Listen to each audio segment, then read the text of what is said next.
이사야 말씀입니다. 이사야서는 우리가 소위 대선지서로 분류되는 세 권의 책, 이사야, 예레미야, 에스겔 이렇게 세 권으로 분류되는데 그 세 권 자체가 전부 이제 이스라엘의 멸망과 관계된 그런 종류의 책입니다. 그래서 세 책 모두가 다 시대적 상황이 좀 비슷한 것처럼 보이지만 분명한 차이가 있습니다. 이사야서는 북이스라엘의 멸망과 남유다의 위기라는 상황에서 쓰여졌습니다. 그러니까 아직 멸망이 온 상태가 아니었습니다. 그래서 이사야서가 쓰여졌을 때는 하나님의 완벽한 심판을 예언하지만 그러나 아직 소망이 함께 공존하던 그런 시기에 쓰여졌습니다. 예레미야는 남유다의 멸망을 직면한 상태에서 쓰여진 까닭에 심판에 대한 메시지가 강력하고 그리고 이제 바벨론 포로를 받아들일 것을 요청하는 메시지가 예레미야를 지배하고 있습니다. 에스겔서는 이미 멸망한 유다가 어떻게 회복될 것인가, 포로 생활을 하고 있는 백성들은 어떤 삶의 태도를 취해야 될 것이고 이제 남유다의 완전한 멸망 앞에 어떤 삶의 방식을 취해야 될 것인가, 이런 얘기가 에스겔서를 유지하고 있다. 이 세 권의 차이입니다. 이사야서는 66장으로 이루어져 있습니다. 재미있죠? 66장이 뭐냐 하면 성경이 66권이잖아요. 그래서 어떤 일부 복음주의 학자들은 66장의 전반부 39장이 구약이 39권으로 이루어져 있고 신약이 27권으로 이루어져 있지 않습니까? 그래서 이사야서 39장까지를 하나님의 공의와 거룩하심과 심판을 강조하고 있고 나머지 27장은 신약의 27권처럼 하나님의 긍휼과 은혜와 사랑에 초점을 맞추고 있다. 이렇게 얘기하면서 이사야서의 통일성을 얘기합니다. 그런데 지금 제가 39장, 27장 이렇게 구분한 것처럼 사실은 이 이사야서는 한 저자에 의해서 쓰여진 책이 아니다 라는 그런 주장이 팽배했었어요. 왜냐하면 너무 결이 다른 얘기가 쓰여져 있기 때문입니다. 그래서 이게 소위 양식 비평, 편집 비평에 의해서 굉장히 문제가 그래서 3명의 저자로 이루어진 책이다. 1892년에 두움이라는 신약학자가 이사야 주석에서 그런 주장을 하였습니다. 그런데 이제 나중에 이 책이 통일적인 책이라는 것이 어떻게 발견되냐면 1947년 사해사본, 사해 근처에 있는 동굴에서 발견된 사해사본의 이사야서 사본을 보니까 이게 하나의 문서로 등장하고 있음을 알게 되면서 이거는 한 저작물이다 이렇게 평가받는 책입니다. 자, 이사야라는 말 자체가 히브리어로 읽으면 예사야, 두 단어입니다. 야샤, 구원하다는 의미의 야샤와 여호와의 축약형인 야가 합쳐져서 예사야, 여호와는 구원이시다, 이런 의미를 갖고 있습니다. 이사야서는 제가 아까 처음에 얘기한 것처럼 우시야 왕의 말년부터 시작해서 요담, 아하스, 히스기야 때까지의 상황을 기록하고 있는데 특히 1장에서 39장, 오늘 토요일 1장에서 39장을 살필 텐데 하나님을 알지만 부패한 세상에 대한 기록이 자세히 쓰여져 있습니다. 특히 이사야서의 특징은 뭐냐면 우리가 보통 초록 있지 않습니까? 초록 논문 같은 걸 쓸 때 논문의 전체 내용을 한두 페이지로 요약하는 초록을 쓰는데 이 이사야서는 그런 초록이 있어요. 1장이 바로 그 초록입니다. 뭐냐면 부패와 죄로 인한 심판에 이르게 되는 패턴이 매우 축약적으로 드러내고 있는 부분이고 나중에 이것을 역사적인 어떤 내용으로 실증하는 것이 36장에서 39장입니다. 39장의 전체 틀이 그렇습니다. 예를 들어 보면 먼저 하나님을 거절하고 더욱이 하나님을 알지 못하는 현상이 벌어집니다. 이사야 1장 2절에서 3절, 1장 2절, 내가 자식을 양육하였거늘 그들이 나를 거역하였도다. 그때부터 사람들은 폐허처럼 변하고 피곤한 삶의 연속이 시작됩니다. 대표 구절은 1장 5절, 너희가 어찌하여 매를 더 맞으려고 더욱 폐역하느냐, 온 머리는 병들었고 온 마음은 피곤하였으며. 그러니까 그 폐역 회복한 상태에서 하나님께 예배드리지만 하나님은 그 예배를 받지 않으십니다. 그 예배가 하나님이 받지 않는 예배가 됩니다. 1장 13절 헛된 재물을 다시 가져오지 말라. 분향은 나의 가증히 여기는 바요. 월삭과 안식일과 대회로 모이는 것도 그러하니 성회와 아울러 악을 행하는 것을 내가 견디지 못하겠노라. 예배와 악이 함께 공존하는 것 하나님께서 굉장히 싫어하신다는 뜻입니다. 자, 그러면 어떻게 회복할 수 있는가? 이제 회복할 수 있는 길은 정직하게 하나님 앞에 서는 거예요. 놀랍게도 하나님은 어떤 말씀으로 부르시느냐 하면 너희들이 정직하게 내 앞에 서면 너희들의 죄를 토설하면 그동안에 너희들이 행한 패역을 문제 삼지 않겠다. 1장 15절 오라 우리가 서로 변론하자. 너희 죄가 주홍 같을지라도 눈과 같이 희어질 것이요 진홍같이 붉을지라도 양털같이 되리라. 그러니까 이게 하나님이 주시는 기회예요. 근데 돌아오지 않는 거예요. 이 돌아오지 않는 이들을 하나님이 심판하십니다. 이 얘기가 이제 그 다음 메시지입니다. 1장 20절 너희가 거절하여 배반하면 칼에 삼키우리라. 여호와의 입의 말씀이니라. 이게 소위 하나님이 갖고 계신 구속사 어떻게 진행되고 있는지에 대한 것을 요약한 것이 1장의 내용입니다. 자, 여하튼 하나님께서 이와 같은 초청을 하시고 이스라엘에 대한 회복을 계획하시지만 이스라엘이 받아들이지 않습니다. 여기서 이제 문제가 굉장히 중요하게 우리가 살펴야 될 문제인데 그것이 뭐냐면 하나님의 멸망이 진행되는 부분은 하나님의 선한 양심들, 즉 하나님의 사람들이 무너졌을 때 진행하는 겁니다. 그러니까 언제 이게 심판이라는 개념 자체가 그렇게 되는 거예요. 더 이상 소망이 없을 때 하나님의 심판이 진행되는 겁니다. 하나님의 사람들이 무너지는 것은 세상이 돌이킬 수 없을 만큼 부패한 상태를 의미합니다. 이게 현상적으로 보자면 하나님이 보실 때 마지막 희망인 남유다가 무너진 상태였어요. 그 부패와 패역을 어떻게 이를 데가 없는 상태가 되었습니다. 하나님께서 이사야 3장 8절에 이렇게 말씀하십니다. 예루살렘이 멸망하였고 유다가 엎드러졌으면 그들의 언어와 행위가 여호와를 거스려서 그 영광의 눈을 촉범하였습니다. 자, 하나님의 백성인 남유다 이스라엘이 무너졌다는 것은 무슨 말이냐? 그건 모든 것이 끝났다는 의미입니다. 모든 것이 끝났어요. 그래서 유다의 멸망의 여파는 어떤 나라도 회복될 수 없다는 것을 의미하고 그렇게 전부 다 소위 말하면 다른 나라에 영향을 미칩니다. 그래서 이제 이 39장, 36장 전까지 그런 얘기가 쓰여집니다. 10장에서 12장까지는 아수르에 대해서, 13장에서 14장은 바벨론에 대해서, 블레셋, 모압, 다메섹, 사마리아, 이디오피아, 애굽, 에돔, 아라비아, 두로, 이게 23장까지 계속해서 소위 말하면 멸망의 대상에 대한 얘기를 씁니다. 그리고 28장에서 34장까지 그 심판과 진노의 모습을 기술합니다. 그러니까 무슨 얘기냐면 하나님의 사람들이 사라진다는 것은 하나님의 사람들의 양심이 무너지는 것이 세상의 종말의 시작입니다. 그러니까 우리가 지금 이 땅에 죄악이 관영하잖아요. 정말 말할 수 없는 형태의 죄악들이 아주 그냥 세상을 지배하고 있잖아요. 우리가 입에 담을 수 없을 만큼 폐륜과 폐역이 난무하고 있다는 말의 뜻이 뭐냐? 그것은 하나님의 사람들이 무너졌다는 뜻이에요.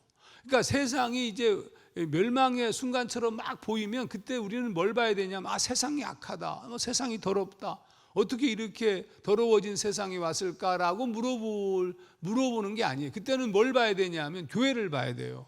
크리스찬을 봐야 되고 하나님의 사람들을 봐야 돼요. 어김없이 하나님의 사람들이 무너졌다는 뜻입니다. 오늘 이 이사야서는 바로 그와 같은 매우 중요한 메시지를 우리에게 전해주고 있습니다. 자, 그러면 이렇게 하나님의 사람들이 무너지고 쓰러지면 세상의 소망이 사라진다는 것을 의미하는데, 그래서 하나님께서 종말을 진행하는 겁니다. 자, 여기에 이제 이사야서가 갖고 있는 매우 중요한 소위 논지가 시작되는데, 근데 놀랍게도 무슨 말씀을 쓰냐면 이사야 4장 2절에 그날에 이제 우리가 제가 이사야 강의를 할 때 말씀드렸던 바욤 하우, 아주 유명한 얘기입니다. 그날에 하나님의 마지막 심판 날에, 이런 뜻입니다. 근데 그때 메시아의 도래를 예언합니다. 이사야서가 아름다운 부분이 이거거든요. 하나님의 메시아의 도래. 그러니까 멸망을 향해서 가고 있고 희망이 없어 보이는 그 나라, 그 세상을 향하여서 하나님께서 구원의 계획을 시작하시는데, 분명히 희망이 없고 아무런 것도 없을 때는 다 무너지는 것이 맞는 것인데 하나님이 메시아의 도래를 예언하시는 거예요. 그러면 선한 것이 없고 하나님의 사람들이 없어지면 멸망이 맞는데 어떻게 이런 일이 벌어질까? 이게 이제 이사야가 말하고 있는 매우 중요한 소위 렘난트, 남은 자 사상입니다. 이사야의 중심적 메시지를 얘기할 때 렘난트 사상을 얘기합니다. 남은 자라는 뜻입니다. 이사야 4장 2절에 그날의 여호와의 싹이 아름답고 영화로울 것이요 그 땅의 소사는 이스라엘의 피난한 자를 위하여 영화롭고 아름다울 것이며, 여기서 싹이라고 표현한 단어는 가지라고도 번역되어지는 히브리어 체마흐입니다. 이건 주로 다윗적 메시아가 도래할 때 쓰여지는, 설명할 때 쓰여지는 단어입니다. 예를 들어서 예레미야 23장 5절, 보라 때가 이르니 내가 다윗에게 한 의로운 가지를 일으킬 것이라. 그가 왕이 되어 지혜롭게 다스리며 세상에서 정의와 공의를 행할 것이며. 이게 메시아의 도래에 대한 설명이거든요. 그러니까 이사야는 완전한 회복으로서의 메시아의 도래를 예언한 겁니다. 그런데 거기에 중요하게 등장하는 사상이 아까 얘기했던 남은 자입니다. 렘난트. 개역 성경은 남아있는 자, 남아있는 자나 남은 자나 히브리어는 똑같이 렘난트예요. 이사야 4장 3절, 시온에 남아있는 자, 예루살렘에 머물러 있는 자, 곧 예루살렘 안에 생존한 자 중 기록된 모든 사람은 거룩하다 칭함을 얻으리니. 놀랍게도 하나님이 이 멸망받을 남유다의 멸망, 세상의 멸망을 바라보다가 하나님이 만난 사람들이 누구냐면 바로 이 남은 자, 렘난트라는 거예요. 이 렘난트는 그동안 세상을 주도적으로 이끌고 있었던 소위 말하면 지도적 세력이 아닙니다. 왕족도 아니고 제사장 그룹도 아니고 이 세상을 소위 말하면 이끌어가던 지도자 그룹이 아닙니다. 무엇을 할 수 있는 힘 있는 자들을 말하는 것이 아닙니다. 이 사람들은 어떤 사람들이냐면 환난과 폐역의 폭풍이 몰아치는 상황에서 자기 자리를 지킨 사람들, 좀 쉽게 말하자면 무너질 때 신앙을 지킨 사람들. 근데 그들을 통하여서 하나님의 구원 계획이 진행된다는 겁니다. 이걸 구원 계획의 그루터기.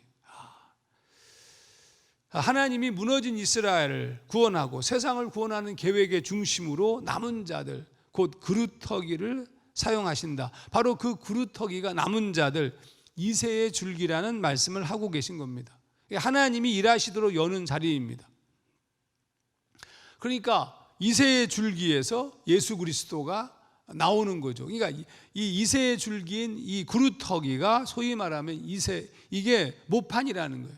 렘난트. 이사야서 11장 1절 공동 번역을 읽어보겠습니다. 이새의 그루터기, 이게 개역 성경은 줄기라고 번역했어요. 이새의 그루터기에서 햇순이 나오고 그 뿌리에서 새싹이 돋아난다. 그러니까 언제나 남은 자들이 하나님의 희망이 된다는 겁니다. 다 멸망해서 하나님이 이스라엘을 부르시고 이스라엘 통해서 제사장 나라를 삼으시고 그 나라를 통하여서 세상의 구원을 계획하고 그들을 통하여서 복을 사람들이 세상이 복을 받고 중보적 삶을 살도록 부르셨는데, 그 부름받은 이스라엘이 죄악을 범하고 더러움을 행하고 왕부터 시작해서 제사장 모두가 다 소위 말하면 범죄함으로 더 이상 희망이 완전히 사라져서 그것의 영향력이 다른 나라들에게 미치고 다른 나라들 역시 다시 다 망가지고 부서지고 있는 그 상황에 이제는 멸망만 남았는데, 그 멸망만 남은 현상이 남유다의 멸망, 이스라엘의 멸망, 바벨론 포로예요. 근데 하나님이 그 멸망의 상황에서 아무도 관심 갖지 않고 아무도 보지 않는 그곳에서 하나님의 구원 계획이 진행된다는 겁니다. 바로 그게 이새의 그루터기. 이게 상당히 중요한 부분입니다. 36장에서 39장은 아까 얘기한 것처럼 역사적 어떤 사건을 구체적으로 기술함으로 이사야 전체를 설명한다고 제가 얘기를 했죠. 이 36장에서 39장은 구체적 역사의 기록이 나옵니다. 구체적 역사 기록이 뭐냐면 아수르의 침공입니다. 아수르가 침공한 사건. 아수르의 사내립이 장수 랍사게를 앞세워서 남유다를 공격했습니다. 이미 멸망 직전의 상황을 만났어요. 그런데 히스기야가 실수하죠. 처음에 성전의 문에 있는 금까지 띄워가지고 바쳤다가 나중에 이제 돌아서지 않습니까? 돌아서서 히스기야가 이사야에게 기도를 요청하는 장면이 나옵니다. 그게 이사야서 37장 4절인데, 근데 기도를 요청하는데 그 기도의 근거가 뭐냐? 남은 자입니다. 37장 4절, 바라건대 당신은 이 남아있는 자, 히브리어로 렘난트입니다. 남은 자, 남아있는 자를 위하여 기도하라. 그러니까 남은 자, 남아있는 자, 하나님 앞에서 믿음을 지키고 위기 앞에서도 자리를 지킨 자, 그들이 하나님이 일하시는 이유라는 뜻입니다.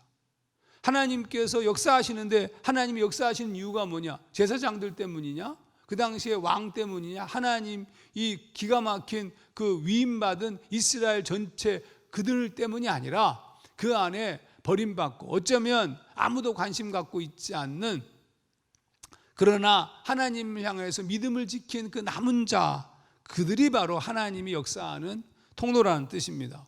그래서 이 이사야서 그 부분의 마지막은 사내립의 아수르 군대가 졸지에 몰살하는 장면을 기술함으로 마무리합니다. 여러분, 오늘 우리에게 중요한 것은 그럼 뭘까? 지금 이 엄청난 소위 멸망의 상황들이 너무 많이 보이는 이 세상의 희망은 무엇일까? 당연히 렘넌트, 남은 자가 희망입니다. 하나님은 그들을 통해서 일하시기 때문입니다.